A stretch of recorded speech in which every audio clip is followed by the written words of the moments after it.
We've invited you before, and we are inviting you again to be part of our live studio audience, which we absolutely love having here with us. Church groups, civic groups, neighborhood clubs. Bring your family, bring your friends, bring your coworkers.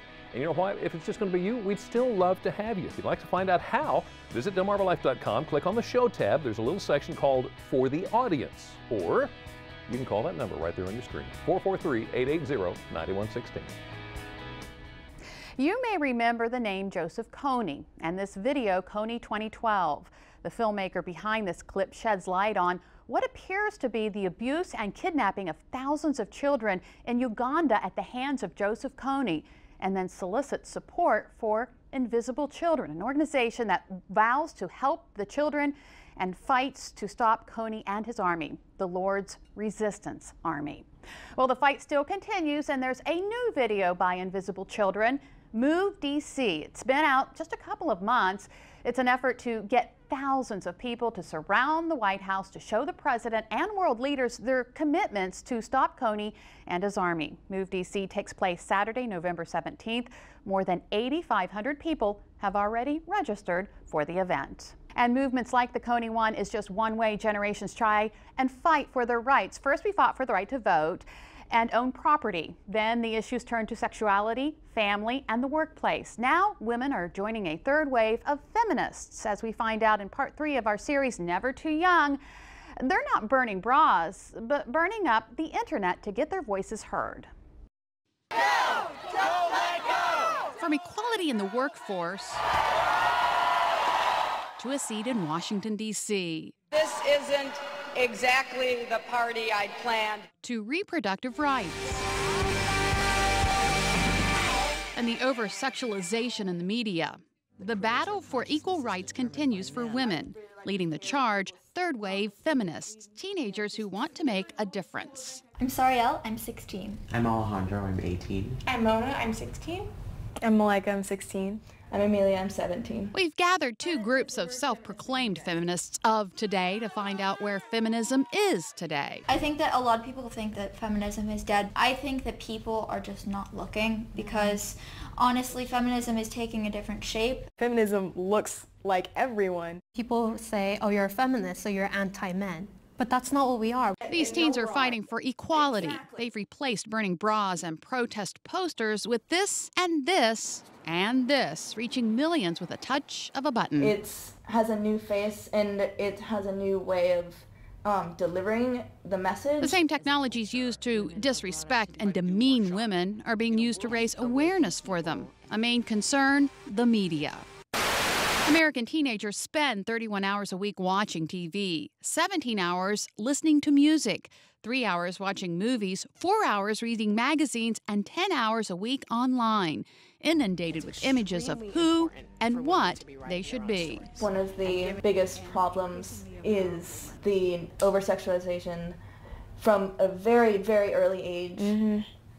Just that, you know, in any kind of media that a girl might see. Women are growing up not knowing who they want to be. They lost their identity as a girl, and they feel like they have to conform this one type of human.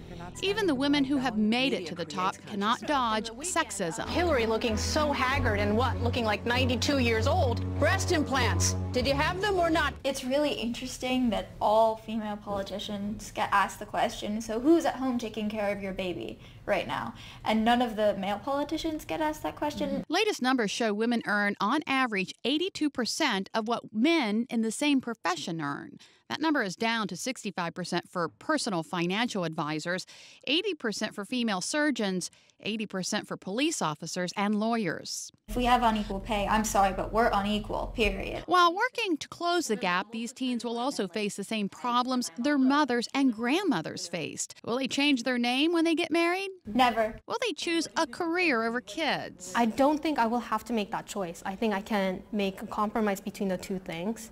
I think times have changed. Changed so much that this young man is part of his school's feminist club. One thing I've learned is that when women feel equal, everyone benefits. Not a truer sentence has been spoken. Just by the nature of them being a woman, they should be feminists. Because if you're not a feminist, if you are pro-sexism or if you say something sexist, then you're basically a bigot. You can be a short-haired Asian like me and still be fantabulous and glamorous. Smart, independent, and courageous. A good motto for the third wave. And this month was history-making for women in politics. A record-breaking 154 women were on the ballot on Tuesday, vying for a place in the U.S. House of Representatives. Up next on Delmarva Life, you have a chance to rub elbows with so-called celebrities from across Delmarva. It's time for the Red Cross Celebrity Waiter Luncheon. How this event goes a long way in helping those who need it here on Delmarva. And it's time to check in with Brian again for another clue to find out where he is on the peninsula. Now, so far we know that the town's founder has some serious bragging rights. Brian, we need another clue. And you're in luck, Lisa. I have another clue. Here goes. Clue number 2. In this town, you'll actually find history out on the water. One more clue to come, and then I'll reveal where I am. But first, here's another handy how-to tip from Rachel Ray. You know, I love spicy food. My mom is Sicilian. That's one side of the family. My daddy's from Louisiana. The one thing they have in common when it comes to food is they like it spicy. So I grew up eating a lot of chili peppers. Did you know that most of the heat in chilies actually lives in the seeds in the ribs? So if you strip out the seeds in the ribs, well, then you're also taking away some of that heat level. But another great tip is when you're handling chilies, dip your hands in a little vegetable or olive oil first, and that'll help protect your hands from the seeds in the ribs and the heat.